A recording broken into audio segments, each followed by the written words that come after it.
Hello guys, today I will be analyzing my most popular game. This game was featured in my typical 2050 rated chess match, and I got a lot of comments from it saying that positive and negative, that it wasn't typical, it wasn't like there shouldn't be that many blunders, but I just thought it'd be a good idea to go over it and tell you and explain to you guys what exactly I was thinking. So I played black in this game. I was rated, at the time on chess.com, I was rated 1964, and my opponent was rated 2102. So he opened with e4. I played the Sicilian, and we basically just started going into the dragon variation, and we both apparently knew a lot of the opening book moves, which was pretty common because this is a pretty common opening, and it is played a lot. I think it's a very fun opening, so it's like kind of like the only thing I play. And so for the first like 10 moves or so, it was just book moves and we're just setting up our pieces. And my opponent wants to eventually push his pawns over to break open my king side and expose my king, which is currently blocked by these pawns, and then eventually move his rooks, his bishop, and try to create a winning attack. Me, I'm planning on going to the other side, moving my pawns like this, and trying to break open his queen side, which is where his king is, which is being covered by these pawns. So that's basically our game plan. So this is where I feel like it starts to get interesting, and there are more mistakes being played because neither of us played perfect moves.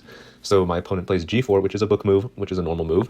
I played h5, which is not a great move. My reasoning was that if he takes, then I'm just going to take it with a knight, and my knight is going to be blocking this h file, so he can't get in because my knight is going to be blocking here. So he plays h3. I'm not really sure what the intention behind this move was. I guess it's like if I take, then he can like take back, and then he has control of the h file. Maybe he'll move his queen there to try to checkmate me here later. But I wasn't planning on taking this pawn anyways.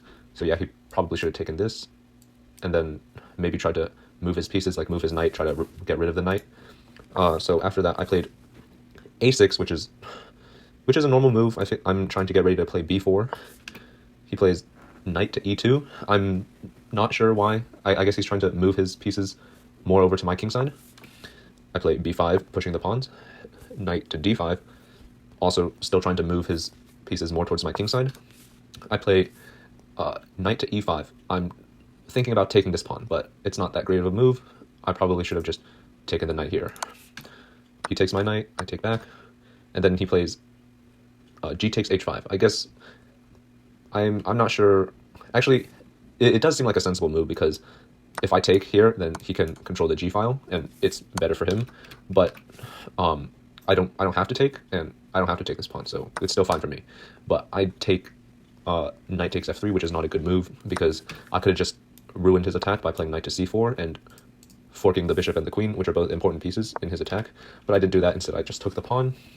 He plays queen to d3, queen to h5. Not a good move because this knight is hanging now and open for discovery. King to b1, covering this square. I feel like in the moment this would have been a fine move because I guess like queen takes a2 is pretty scary, but the computer says that he could have moved knight to d4 instead. But after, oops, sorry.